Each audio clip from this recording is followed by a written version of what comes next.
Bulletin में सबसे पहले आपको खबर दें कि चित्राल के इलाके कैलाश में पाक अफगान सरहद पर दहशतगर्दों की जानिब से 2 फौजी चौकियों पर हमला किया गया। फायरिंग के तबादले में 12 दहशतगर्द हलाक और बड़ी तादाद में दहशतगर्द जख्मी हुए गए। फायरिंग के तबादले में पाक फौज के 4 बहादुर जवान भी शहीद हुए हैं। ISPR का कहना है कि उम्मीद है अफगान अबूरी हुकूमत पाकिस्तान के खिलाफ दहशतगर्दी की कार्रवाइयों के लिए अफगान सरजमीन इस्तेमाल नहीं होने देगी। ISPR के मुताबिक दहशतगर्दों की बड़ी तादाद ने जदीद असलहे के साथ चित्राल के इलाके कैलाश में पाक अफगान सरहद पर मौजूद 2 फौजी चौकियों पर हमला किया। सिक्योरिटी फोर्सेज ने दहशतगर्दों को मौसर और बर वक्त जवाब दिया। सिक्योरिटी फोर्सेज ने हमला पसपा करके दहशतगर्दों को भारी जानी नुकसान पहुंचाया। फायरिंग के तबादले में 4 जवान शहीद हुए और 12 दहशतगर्द मारे गए। बड़ी तादाद में दहशतगर्द शदीद जख्मी भी हुए। ISPR का कहना है कि अफगानिस्तान के नूरिस्तान और कुन्नड़ सूबों के इलाकों में दहशतगर्दों की नकलो हरकत के बारे में अफगान अबूरी हुकूमत को बर वक्त आगाह किया गया था। चेक पोस्टें भी पहले से ही अलर्ट रखी गई थी। तर्जुमान के मुताबिक पाकिस्तान की सिक्योरिटी फोर्सेस दहशतगर्दी के खात्मे के लिए पुरअज़्म हैं। फौजियों की ऐसी कुर्बानियां हमारे अज़्म को मज़ीद मजबूत करती हैं। चित्राल के अवाम भी दहशतगर्दों के खिलाफ सिक्योरिटी फोर्सेस के साथ खड़े हैं।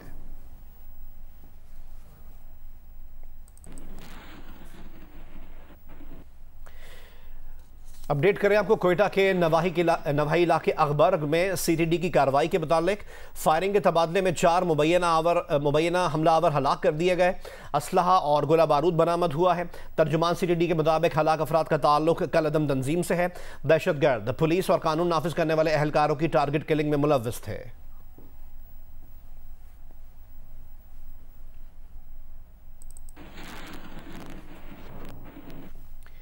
अमरीकी नेशनल सिक्योरिटी काउंसिल के तर्जुमान जॉन कर्बी ने कहा है कि अफगानिस्तान में जंगी साजो सामान अमरीका ने नहीं बल्कि अफगान सिक्योरिटी फोर्सेस ने छोड़ा। उन्होंने मजीद कहा कि अमरीका ने अफगानिस्तान में कोई मिलिट्री साजो सामान दहशतगर्दों के लिए नहीं छोड़ा। पाकिस्तान को दरपेश सिक्योरिटी खतरात पर मिलकर काम करेंगे। सदर बाइडन को एहसास है कि पाकिस्तान को अभी बहुत खतरात का सामना है। सदर बाइडन पाकिस्तान के साथ ताउन जारी रखने के लिए पुरअज़्म है। कश्मीर समेत तमाम मामलात पर पाकिस्तान और भारत खुद बात करें। सदर बाइडन दौरे भारत के दौरान इंसानी हुकूक की खिलाफ वर्जियों पर बात करने से एहतराज नहीं करेंगे। और बात करते हैं एशिया कप के मैचेस की। एशिया कप सुपर 4 मरहले में पाकिस्तान ने बांग्लादेश को 7 विकेटों से हरा दिया। बांग्लादेशी टीम 193 रन पर आउट हो गई। हारिस रऊफ 4 और नसीम शाह ने 3 खिलाड़ियों को आउट किया। कजाफी स्टेडियम लाहौर में खेले गए मैच में बांग्लादेश ने टॉस जीतकर बैटिंग का फैसला किया, लेकिन ओपनर मेहंदी हसन बगैर कोई रन बनाए आउट हुए। लितिन दास ने 16 और मोहम्मद नईम ने 20 रन बनाए। तौहीद रुदई को 2 के इनफरादी स्कोर पर हारिस रऊफ ने बोल्ड किया। फिर कप्तान शकीब अल हसन और मुशफिकुर रहीम ने 100 रन की शराकत लगाई। शकीब 53 और मुशफिकुर रहीम 64 रन बनाकर आउट हुए। फिर पाकिस्तानी पेसर्स ने बांग्लादेशी टेल को टिकने न दिया। पूरी टीम 39वें ओवर में 193 पर ढेर हो गई। हारिस रऊफ ने 4, नसीम शाह ने 3 विकेटें हासिल की। शाहीन आफरीदी, फहीम अशरफ और इफ्तिखार अहमद ने 1-1 विकेट ली। जवाब में ओपनर फखर जमान और इमाम उल हक ने 35 रन का आगाज फराहम किया। फखर 20 रन बनाकर आउट हुए। बाबर को 17 के इनफरादी स्कोर पर तस्कीन अहमद ने बोल्ड किया। तीसरी विकेट पर इमाम उल हक और मोहम्मद रिजवान ने 85 रन की शराकत लगाई। इमाम 78 रन बनाकर आउट हुए। फिर मोहम्मद रिजवान और आगा सलमान ने हदफ 40वें ओवर में ही पूरा कर लिया। रिजवान 63।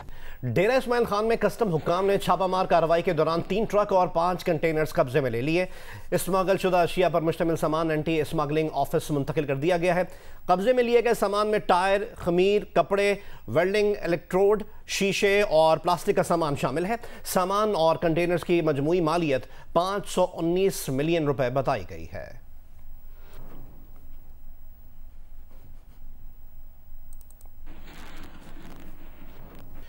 साबिक वफाकी वजीर फैसल वाडा ने प्रोग्राम कैपिटल टॉक में दावा किया है कि डॉलर की कीमत में कमी आर्मी चीफ की वजह से आई है। आर्मी चीफ ने DGISI और DGC को डॉलर की कीमत में कमी के लिए हिदायत दी, जिन पर अमल करके डॉलर की कीमत में कमी लाई गई और आने वाले दिनों में डॉलर की कीमत में मजीद 10 रुपए की कमी होगी। फैसल वाडा ने मजीद कहा कि डॉलर की कीमत कम होने में स्टेट बैंक ऑफ पाकिस्तान का कोई किरदार नहीं। स्टेट बैंक की नाअहली की वजह से डॉलर की कीमत कम नहीं हो रही थी। आर्मी चीफ की जो डायरेक्शन और हिदायत है, इंस्ट्रक्शंस के ऊपर बहुत ज़बरदस्त काम किया है DGISI और DGC ने कि डॉलर को कटेल कर लिया है। पूरी टीम को इस खराज तहसीन पेश करना चाहिए। 15-16 रुपए का फ़र्क ले आए हैं और आइंदा आने वाले दिनों में भी 10-15 रुपए का फर्क हो जाएगा, अरबों खरबों रुपए का। ये स्टेट बैंक ने नहीं किया। स्टेट बैंक की तो नालायकी है सर, नहाय अली है। स्टेट बैंक में तो 200-307 रुपए वो संभाल ही नहीं सके हैं। अच्छा। ये तो काबिश हैं चीफ की, आर्मी चीफ की, उनकी डायरेक्शन इंस्ट्रक्शन में DGISI और DGC और पूरी टीम ने बहुत ज़बरदस्त काम किया कि 48 घंटे के तो 15-16 का फर्क आ गया। थोड़ा सा डिटेल बताएंगे कि ये DGISI ने और DGC ने क्या किया कि डॉलर नीचे आ गया? देखिए जी, इस रेगुलेटरी जो आपकी मेन चीज़ है, रेगुलेट किया उसको, जो ब्लैक मार्केटिंग है, जो एक्सचेंज कंपनी है, जो सारी चीज़ें हैं, उन कंट्रोल किया है ना। जब आपकी इंटेंट होगी तो आप बहुत कुछ कर जाएंगे। Chairman foreign exchange association Malik Bostan ने कहा है कि पहले लोग डॉलर खरीदने के लिए आते थे, अब 2 दिन से डॉलर बेचने के लिए आ रहे हैं, लेकिन कोई ख़रीदने वाला नहीं है। जियो न्यूज़ के प्रोग्राम आज शाहजेब खानज़ादा के साथ में बातचीत करते हुए उन्होंने कहा कि डॉलर की ब्लैक मार्केट करने वाले और सट्टेबाज अंडरग्राउंड हो गए हैं। उन्होंने मज़ीद कहा कि एक्सचेंज कंपनियों से मुतालिक स्टेट बैंक ऑफ पाकिस्तान के इक़दाम दुरुस्त हैं। माहिर मईशत खुर्रम शहजाद ने कहा कि स्टेट बैंक ऑफ पाकिस्तान ने जो कदम आज लिया, ये बहुत पहले लेना चाहिए था। 2 दिन में 17 रुपए गिरा। आज आप जो एक्सचेंज कंपनी है 307 रुपए तक वो खरीदारी करती नजर आई, यानी कि तकरीबन इंटरबैंक और ओपन मार्केट बराबर हो गया था। क्या ये वाकई जो क्रैकडाउन शुरू हुआ है उसके दबाव का ही नतीजा है? तो आप इसे अल्लाह का शुक्र है, आज दो दिन से हमारे पास कुछ बेचने तो हर कोई आ रहा है, लेकिन लेने कोई नहीं आ रहा, क्योंकि ये इससे साबित है लोग रुक गए हैं और जो सट्टेबाज थे और जो ब्लैक मार्केट थी वो अंडरग्राउंड हो गई है। बी कैटेगरी अब अलाउड नहीं होगी, या तो मर्ज करें एग्जिस्टिंग कंपनीज के साथ या अपने ऑपरेशन सेल करें या फिर बाकायदा एक्सचेंज कंपनी बजाए। ठीक है, ये बिल्कुल सही है, पूरी दुनिया में हो रहा है। अब दुबई में थी उसी तरह उनकी 170 कंपनियों से 65 कंपनियां रह गई हैं। और कैपिटल बढ़ाने का ये फायदा है कि जो भी कैपिटल उसको पता है मैं इतना हैवी इन्वेस्टमेंट कर रहा हूँ, गलत काम करूंगा तो मुझे बड़ी सजा मिलेगी। एक वो कहते हैं ना step in the right direction, ये बहुत पहले हो जाना चाहिए था। ये बिल्कुल ठीक स्टेप लिया गया है। स्टेट बैंक ने पॉइंट आउट किया है वो ये कि बैंक्स को इस बिजनेस में आना चाहिए। बैंक्स को अपने रिटेल ब्रांचेस के थ्रू या अपनी जो है वो इसमें 100% ओन सब्सिडरीज जो है बना के जो है वो एक्सचेंज कंपनीज लॉन्च करनी चाहिए। खैबर पख्तूनख्वा में चीनी की स्मगलिंग पर काबू पाने के लिए 20 से ज़्यादा चेक पोस्टें कायम कर दी गई हैं, जबकि रवा साल क्रशिंग भी कबल अज़ वक्त कराने का फैसला किया गया है। मजीद हमें रिपोर्ट करेंगी नुमाइंदा जियो न्यूज़ नादिया सुबूही। जी, मुल्क की तरह पेशावर समेत खैबर पख्तूनख्वा के मुख्तलिफ अजला में चीनी की कीमत 200 रुपये फ़ी किलो तक जा पहुंची है। इस वक्त मेरे साथ मौजूद हैं सेक्रेटरी फूड, उनसे बात करते हैं कि चीनी की कीमतें जो बढ़ रही हैं उसकी वजूहात क्या हैं और दूसरे इस मसले के हल के लिए क्या किया जा रहा है। खैबर पख्तूनख्वा गवर्नमेंट ने यहाँ पे टास्क फोर्स बनाई है चीफ सेक्रेटरी लेवल पे, जो कि सारी होर्डिंग, स्मगलिंग और बाकी चीज़ों को मॉनिटर कर रही हैं। हमने कोई 21 चेक पोस्टें बनाई हैं सूबे के जो कबायली अजला हैं जो कि अफगानिस्तान की तरफ रास्ते जा रहे हैं, और वहाँ पे बड़ी स्ट्रिक्ट मॉनिटरिंग हो रही है। इसके अलावा होर्डिंग पे भी काफ़ी एक्शंस हो रहे हैं ज़िले में और तहसीलों में, और काफ़ी हद तक हमने होर्डिंग को कंट्रोल किया हुआ है।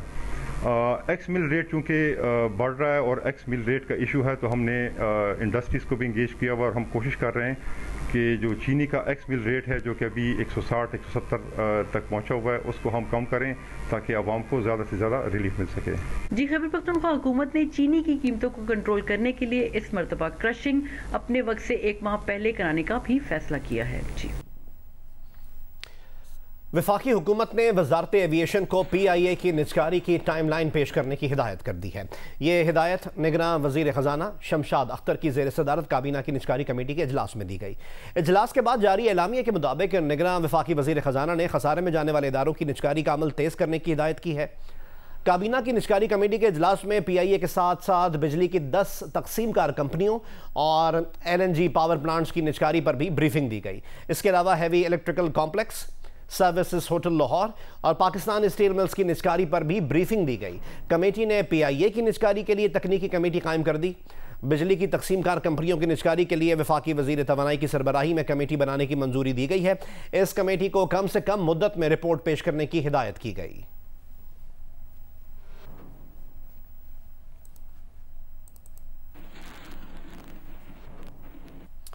कोयटा में चाय के होटल, कैफ़े और रेस्टोरेंट्स यार दोस्तों के लिए गपशप और हाल अहवाल के रिवायती मराकज़ हुआ करते थे, मगर रोज़ अफजा महंगाई और अब चीनी की कीमत में कई गुना इजाफे से इन मराकज़ की रौनकें मांद पड़ती जा रही हैं। कोयटा से में रिपोर्ट करेंगे नदीम कौसर।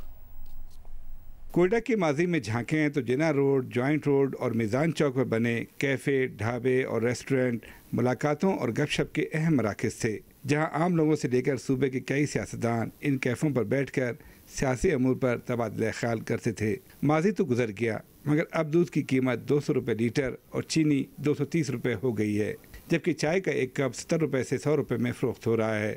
और तो और सब्ज़ और कावा चाय का एक कप भी 50 रुपये का हो गया है। चाय कप 70 रुपये का है।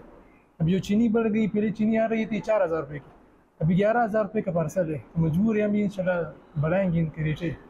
70 तो बहुत दोबारा नहीं करते, फिलहाल 80 या 90 रुपये।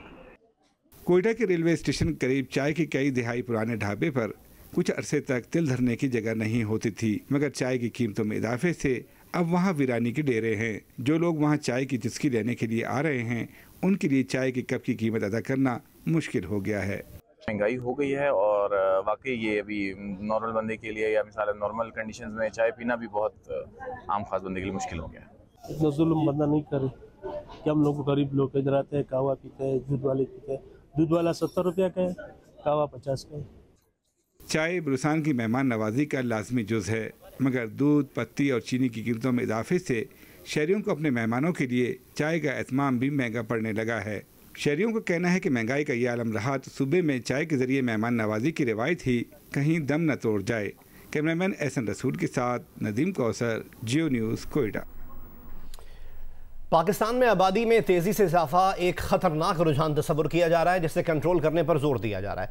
लेकिन पाकिस्तान में आबादी से मुतालिक अहम पॉलिसियाँ बच्चों की पैदाइश की हौसला अफजाई करती हैं। पाकिस्तान की इन पॉलिसीज़ की तरफ तवज्जो दिला रही हैं नौशीन यूसुफ अपनी इस रिपोर्ट में।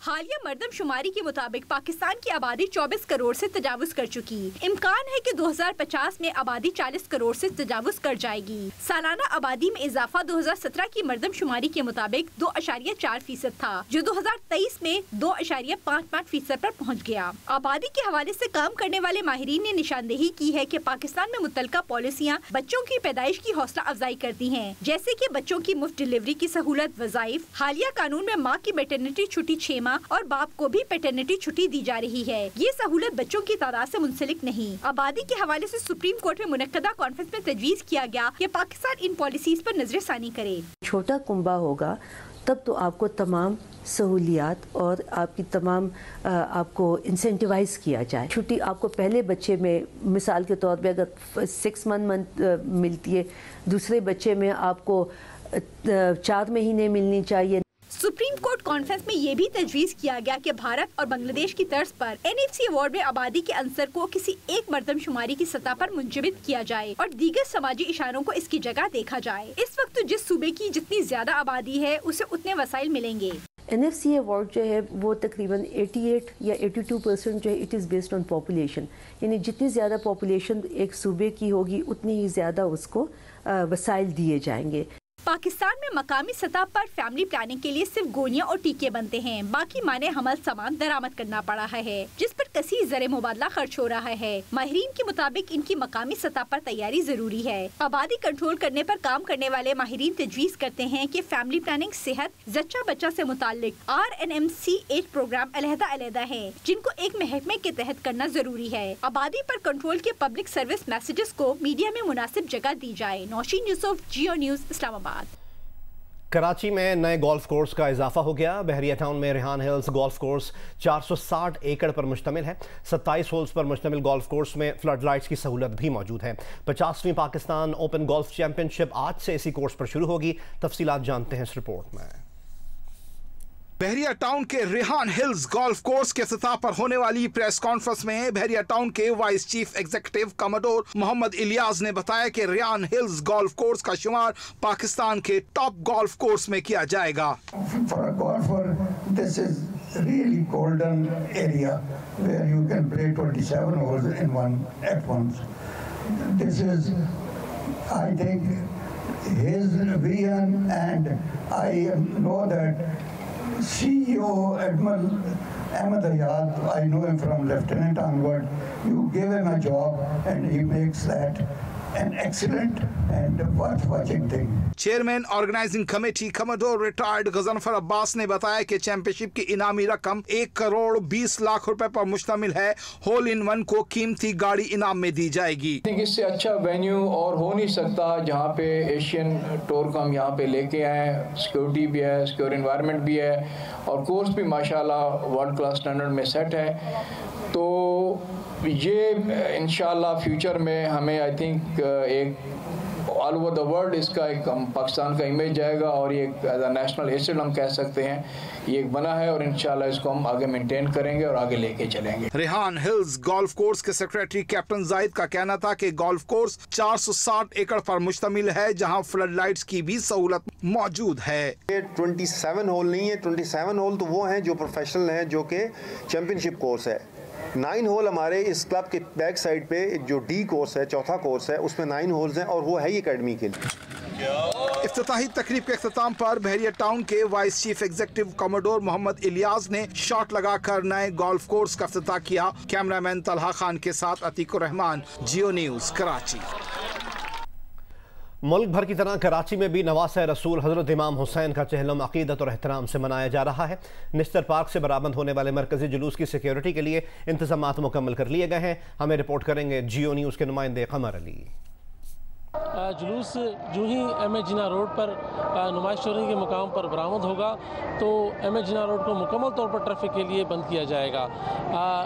सबसे पहला जुलूस जो है वो मार्टन रोड से निकलेगा जो कि मरकज़ी जुलूस में शामिल होने के लिए निस्तर पार्क पहुंचेगा। निस्तर पार्क में जो है वो मरकज़ी मजलिस होगी और मजलिस के इख्तिताम पर जो है वो निस्तर पार्क से जुलूस बरामद होगा जो कि नुमाइश चौरंगी पहुंचेगा। उसके बाद अपने मुकर्रर रास्तों से होता हुआ हुसैनिया ईरानी इमाम बारगाह खादर पहुंचेगा। 5000 से ज़ायद पुलिस और कानून नाफिज करने वाले इदारे के एहलकार और अफसरान जो है वो सिक्योरिटी के फ़राइज़ अंजाम देंगे।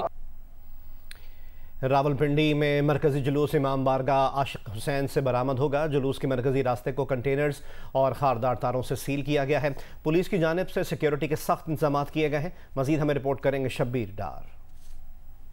जी, रावलपिंडी में योम शोहदाए करबला का मरकज़ी जुलूस अब से थोड़ी देर बाद इमाम बारगाह आशिक हुसैन तेली मोहल्ला से बरामद होगा जो अपने रवायती रास्ते कमेटी चौक, मरी रोड, ट्रंक बाज़ार से होता हुआ इमाम बारगाह कर्नल मकबूल पहुंचेगा। वहां से एक बहुत बड़ा जुलूस मरकज़ी जुलूस में शामिल होगा और ये जुलूस ट्रंक बाज़ार, आलम खान रोड से होता हुआ फुवारा चौक पहुंचेगा जहां पर जो अज़ादार है वो नमाज ज़ोहरैन अदा करेंगे। उसके बाद जुलूस अपने मुकर्रर रास्ते पुराना किला जामे मस्जिद रोड से होता हुआ रात गए इमाम बारगाह कदीमी पर इख्तिताम पजीर होगा। और इस तरह से जो आज का योम शोहदाए करबला का मरकज़ी जुलूस है उसके हवाले से तमाम तर सिक्योरिटी इंतजामात मुकम्मल कर लिए गए हैं। जी, दीगर खबरें शामिल करें और आपको बताएं कि arts council of Pakistan Karachi के सदर मोहम्मद अहमद शाह कहते हैं पाकिस्तान थिएटर फेस्टिवल पाकिस्तान का सबसे बड़ा थिएटर फेस्टिवल साबित होगा।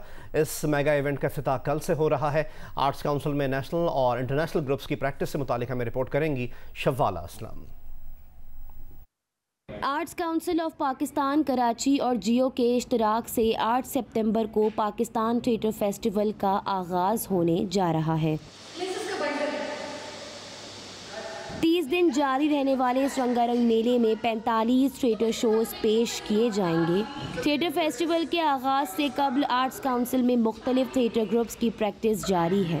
स्पेशलाइज्ड फॉर्म ऑफ थिएटर में नई जदीद तर्ज का थिएटर, इम्प्रोवाइजेशन थिएटर भी शामिल है। इस तरह के थिएटर को किसी स्क्रिप्ट के बगैर किया जाता है। थिएटर की वो ख़ास किस्म है जिसमें कोई तैयारी नहीं होती पहले से। जो कुछ भी होता है लाइव ऑडियंस के सामने तैयार होता है। उन्हीं की सजेशन से कोई स्क्रिप्ट, कोई रिहर्सल, कोई डायलॉग पहले से तैयार शुदा नहीं होते। तो एक एनर्जी और माहौल जो उसी स्पेस में मौजूद होता है, उसी लम्हे में तश्कील पाया जाता है, किरदार, कहानियाँ और सिचुएशंस। तो उसकी एक एक्साइटमेंट भी है, उसका एक थ्रिल है। सदर आर्ट्स काउंसिल मोहम्मद अहमद शाह का कहना है कि फेस्टिवल में सारी दुनिया के फनकारों को हिस्सेदार बनाया है। ईरान से, तुर्की से, अमेरिका से, इटली से और जर्मनी से और तुर्की से 2 ग्रुप आए, श्रीलंका से 2 ग्रुप आए। उसके अलावा पाकिस्तान के सारे बड़े थिएटर ग्रुप हैं, अजोका है, सलमान शाहिद साहब हैं, रेहान शेख है, साजिद हसन साहब हैं और इसे शीमा किरमानी है। तो एक सबसे बड़ा थिएटर का ये फेस्टिवल पाकिस्तान में पहली बार होने जा रहा है। फेस्टिवल में अमेरिका से आने वाला ग्रुप अपलिफ्ट थिएटर भी परफॉर्म करेगा। इस ग्रुप के फनकार भी भरपूर तैयारियां करते नजर आए। कैमरामैन सवर रजा के साथ शवाला असलम, जियो न्यूज़, कराची।